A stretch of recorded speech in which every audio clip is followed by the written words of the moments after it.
Slightly over 1 week ago, we saw some cabinet secretaries in anonymity complaining that decisions in their ministries were being made at State House Nairobi without their involvement. Appointments were just being made at State House and they were just seeing some public notices through the press. That was slightly over 1 week ago.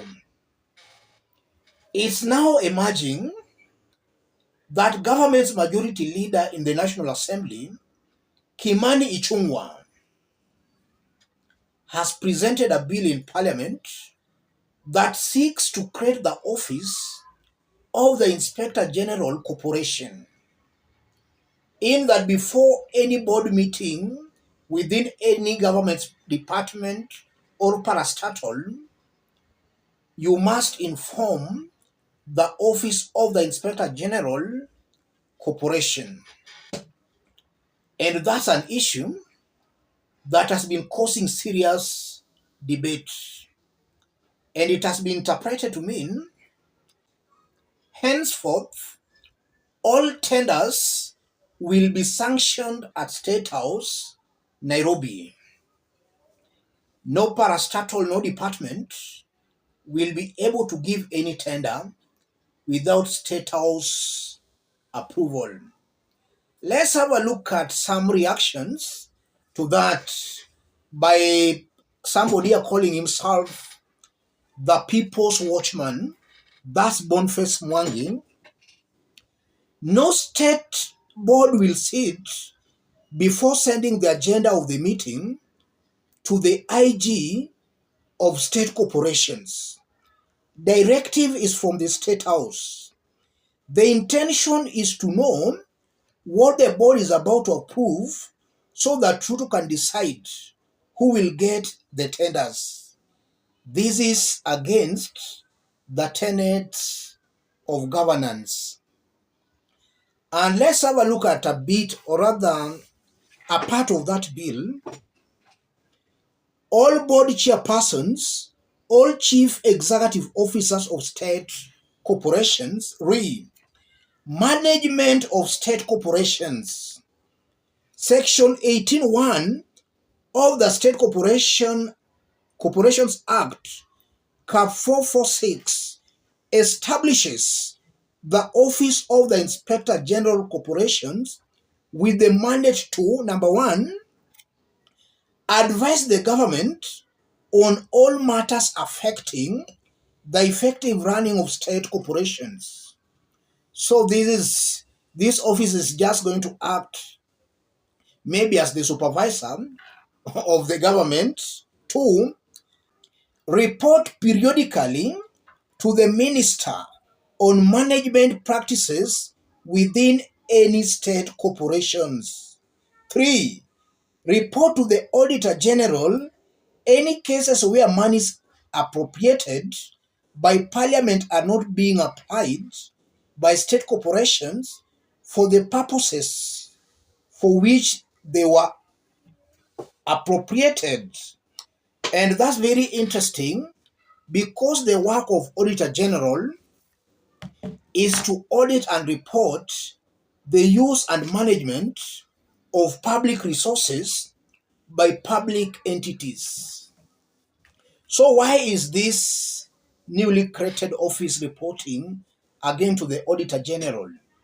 I'm seeing that as a way Ruto is trying to curtail the functions of the Auditor General, in that before the Auditor General audits the government's books, they must first of all get the consent or approval from this newly created office. So the Auditor General will not just go directly to audit the books. It will first of all get the consent of this newly created office. And I'm seeing that as a way of condoning corruption, in that the Auditor General will no longer be free.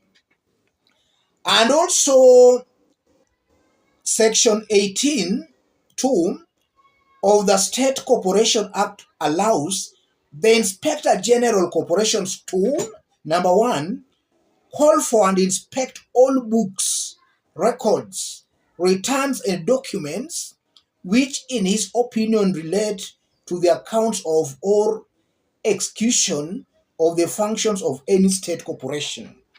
Just duplicating again the work of the Auditor General, in my honest opinion. Enter and inspect the premises, including any plant and installation thereon of any state corporation. 3. Attend meetings of state corporations, of a board or committee thereof, if in his opinion it is necessary to do so for the effective carrying out of his duties. And then the most interesting part about it, notices and agenda of board and committee meetings, and any board and or committee papers, these should be submitted in good time before the date of the meeting. Before any meeting, you must inform this new office created. Minutes of board or committee meetings to be submitted without delay following conclusion of such meetings. Any other information that the Inspector General Corporation may require to facilitate effective monitoring of performance of a state corporation. You are requested to be submitting soft copies of the aforementioned documents in PDF format. So to simplify it, there will be no board meeting without informing this new office being created. So it appears that it's that newly created office that will give these departments the go ahead to hold those meetings or not. And that only means that even the appointments or awarding of tenders, this new office will have to approve of them. So these board meetings, nobody can just be appointed without the approval of this new office. And we are being told that this new office will then report to the cabinet secretary. Cabinet secretaries themselves are complaining that they are not being involved in some appointments or running of their ministries. So this is just a lip service, or this is just a way of hoodwinking Kenyans. The truth of the matter is that this new office will be reporting to State House. So it's clear that tenders, any appointments henceforth will be managed from State House. So just as we have been saying here, this government is now coming out clearly as a one-man show. William Ruto is consolidating power.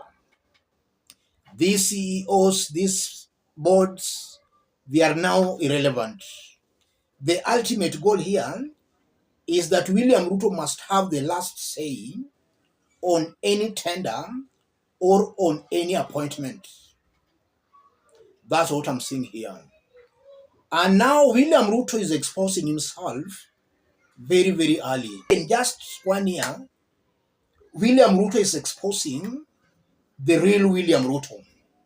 And this is why I say, and I repeat, if Kenyans make a mistake of re-electing William Ruto, this man will change the constitution. He will install himself as a strong leader, a live president. No doubt about that. If Kenyans make a blunder, Ruto will change the constitution to become a live president. He's cleverly trying to amend the constitution here. And this new office I'm seeing, he's trying to render Auditor General's office and the Controller of Budget's office all irrelevant. That's what I'm seeing. he's also trying to do here. So Auditor General's office, or the Control of Budget office and the Auditor General's office will soon be irrelevant. The auditing of government's books will be done at State House, Nairobi.